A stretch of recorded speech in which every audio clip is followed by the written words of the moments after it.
Hello everyone, मेरा नाम कशिश है। मैं वीएमएमसी में एमबीबीएस फर्स्ट ईयर का स्टूडेंट हूँ।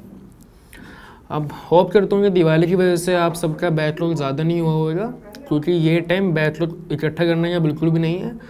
मुश्किल से गिनती के दिन बचे हैं। अच्छे से पढ़ लो, रिवीजन स्टार्ट कर दो। जितना भी सिलेबस हुआ है +1 का +2 का सीक्वेंसली रिवाइज करना स्टार्ट कर दो।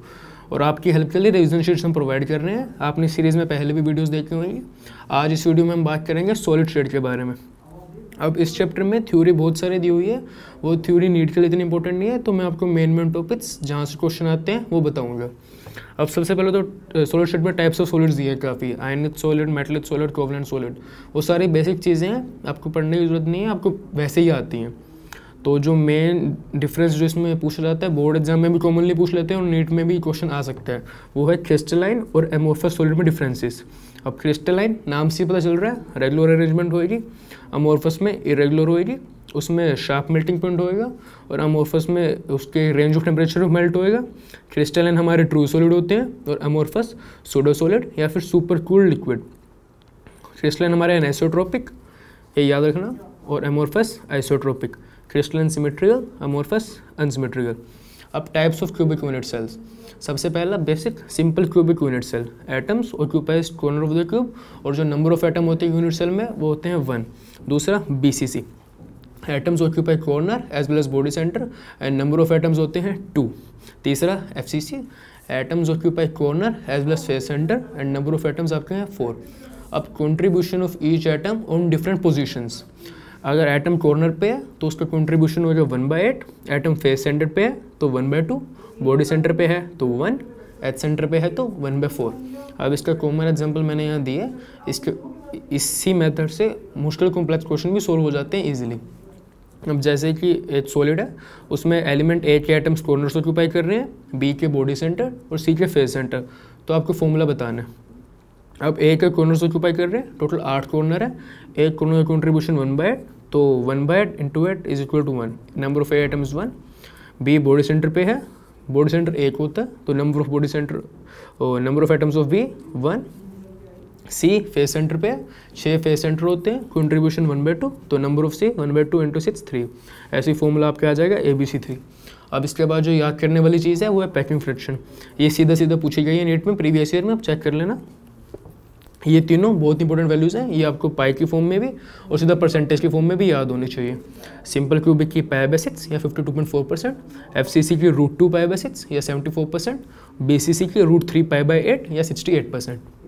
अब टाइप्स ऑफ वर्ड, 2 टाइप के वर्ड्स होते हैं मेनली, पहला ऑक्टाहेड्रल वर्ड्स और दूसरा टेट्राहेड्रल वर्ड्स।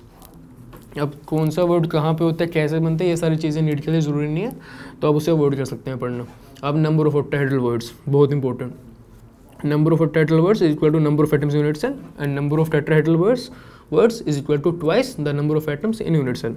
अब radius of voids, radius of tetrahedral voids is equal to 0.225 × r and radius of octahedral void is equal to 0.414 × r। यहाँ पे r आपकी रेडियस ऑफ एटम होगी। अब relationship between edge length and radius बहुत important. Simple cubic is equal to, simple cubic में a is equal to 2r, BCC में 4r is equal to √3a और FCC में 4r is equal to √2a। ये values आपको almost हर numerical में help करेंगे। अब डेंसिटी कैलकुलेशन सबसे इंपॉर्टेंट फॉर्मूला इस चैप्टर का, आसान सा फॉर्मूला है, इस फॉर्मूले पे सीधा सीधा नीट में भी क्वेश्चन आ जाता है, ये याद कर लेना।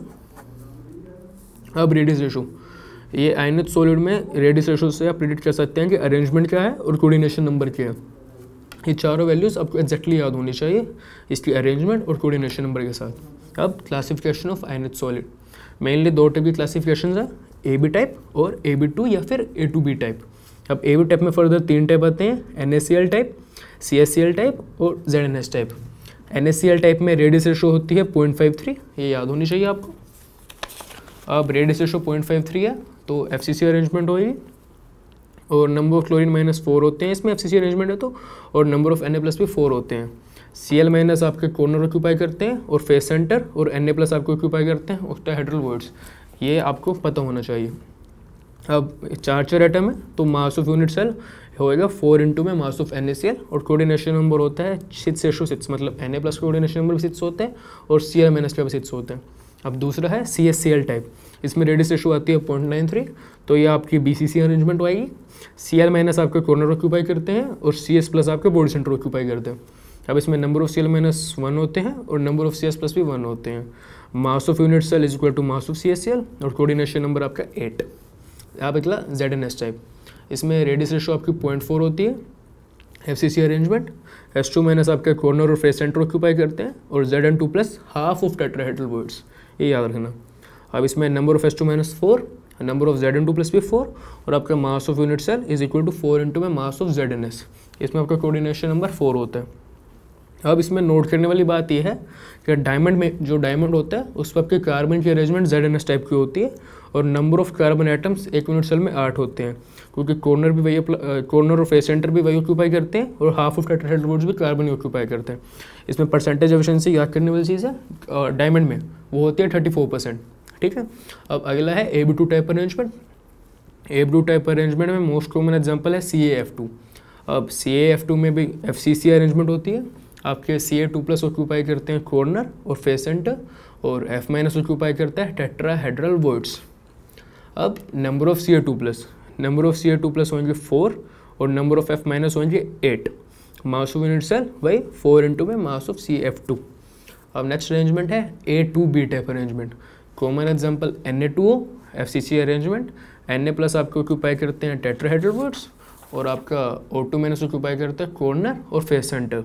Number of O2 minus 4, number of Na plus 8, mass 4 times mass of Na2O। अब स्पाइनल स्ट्रक्चर कॉमन मतलब जो मॉडल होता है वो होता है AB2O4। इसका एग्जांपल है MgAl2O4। FCC अरेंजमेंट होती है। O2 माइनस आपके कॉर्नर और फेस सेंटर ऑक्यूपाई करते हैं। A2 plus tetrahedral word while B3 plus occupy octahedral words. अब इसमें से जो कॉमन क्वेश्चन पूछा जाता है वो रेशो पूछते हैं, ratio of occupied tetrahedral words या फिर ratio of occupied octahedral words. अगर आपको ये पता है कि कौन सा एटम कौन सा वर्ड ऑक्यूपाई कर रहा है तो आप आसानी से रेशो बता सकते हैं। अब अगला इन्वर्स स्पाइनल स्ट्रक्चर, इसमें भी FCC अरेंजमेंट। O2 माइनस आपको ऑक्यूपाई करता है कॉर्नर और फेस सेंटर और आपका Fe2 प्लस ऑक्यूपाई करता है octahedral words and Fe3 plus equal distribute होता है ऑक्टाहेड्रल वर्ड्स में और टेट्राहेड्रल वर्ड्स में। इसका कॉमन एग्जांपल लेते हैं Fe3O4। ठीक है। अब डिफेक्ट्स में आते हैं एटॉमिक डिफेक्ट और पॉइंट डिफेक्ट, जो कि मेन होते हैं। इलेक्ट्रॉनिक डिफेक्ट भी होते हैं, वो आपके लिए इंपॉर्टेंट नहीं है। अब एटॉमिक डिफेक्ट और पॉइंट डिफेक्ट में 3 टाइप के, stoichiometric, non stoichiometric and impurity. अब स्टोशियोमेट्रिक के defect in covalent solid, vacancy defect, atom crystal lattice को लीव कर देगा सिंपली, आपकी डेंसिटी डिक्रीज होगी। इंटरस्टिशियल डिफेक्ट, आपका एटम इंटरस्टिशियल सेट ऑक्यूपाई कर लेगा, डेंसिटी इंक्रीज हो जाएगी। स्टोशियोमेट्रिक का मतलब वही है कि कैटायन और एनायन की रेशो सेम रहेगी और कुछ नहीं है खास इसमें। अब आयनित सॉलिड में आयनित सॉलिड डिफेक्ट इंपॉर्टेंट होते हैं। 2 डिफेक्ट हैं, शॉर्ट की डिफेक्ट और फ्रैंकल डिफेक्ट। शॉर्ट की डिफेक्ट होता है जब आपके इक्वल नंबर ऑफ कैटायंस और एनायंस लीव करते हैं यूनिट सेल को।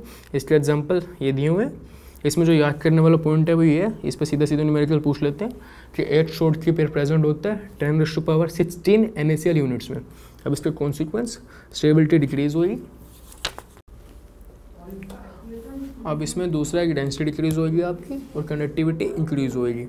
अब जो दूसरे इंपॉर्टेंट डिफेक्ट है वो है फ्रैंकल डिफेक्ट। इसमें आपका कैटायन लेटिस बॉन्ड लीव कर लेता है और इंटरस्टिशियल साइड को ऑक्यूपाई कर देता है। इसमें एग्जांपल्स हैं ZnS, CaS, CuCl और AgBr।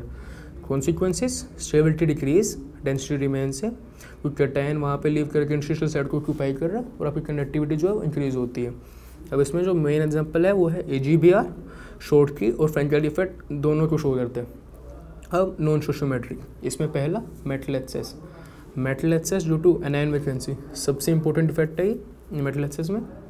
Anion leaves the lattice and electron occupies vacancy.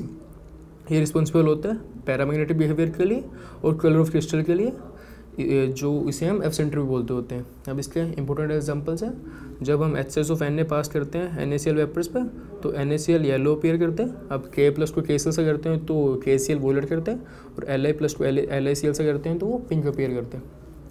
अब दूसरा रीज़न हो सकता है कि due to extra cation occupy interstitial site. इसका आपको एग्जांपल याद रखना है कि ZnO क्रिस्टल जो है आपके येलो अपीयर होते हैं इस डिफेक्ट की वजह से। अब अगला मेटल डेफिशिएंसी डिफेक्ट, इसमें ज़्यादा कुछ आपको याद करने की ज़रूरत नहीं है, सिर्फ एक इसी टाइप का क्वेश्चन आता है, ये आपको सॉल्व करना आना चाहिए।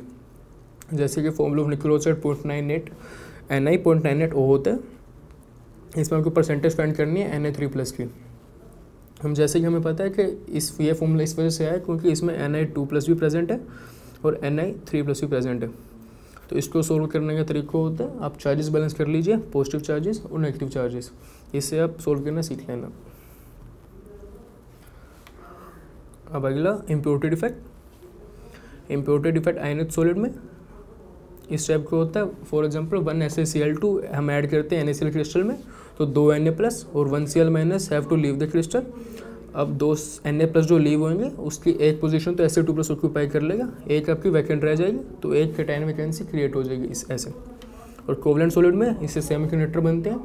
पहला एन-टाइप सेमीकंडक्टर, ये फिजिक्स में ही पढ़े होंगे आपने, जब 14 ग्रुप एलिमेंट डोप होते हैं 15 ग्रुप एलिमेंट से। इसके एग्जाम्पल Sa+P और Sa+ आर्सेनिक।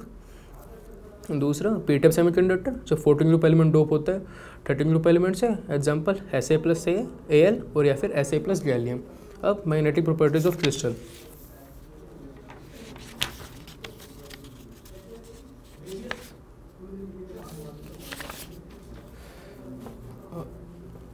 सबसे पहले पैरामैग्नेटिक, आपका सब्सटेंस वीकली अट्रैक्ट होता है एक्सटर्नल मैग्नेटिक फील्ड में due to presence of unpaired electron, example O2, CO2+, Fe3+।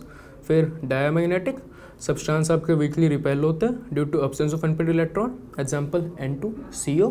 फिर फेरोमैग्नेटिक, आपके सब्सटेंस स्ट्रॉन्गली अट्रैक्ट होता है due to presence of large number of unpaired electron align in the same direction, इसमें domains बन जाते हैं electrons के, इसके एग्जाम्पल CrO2।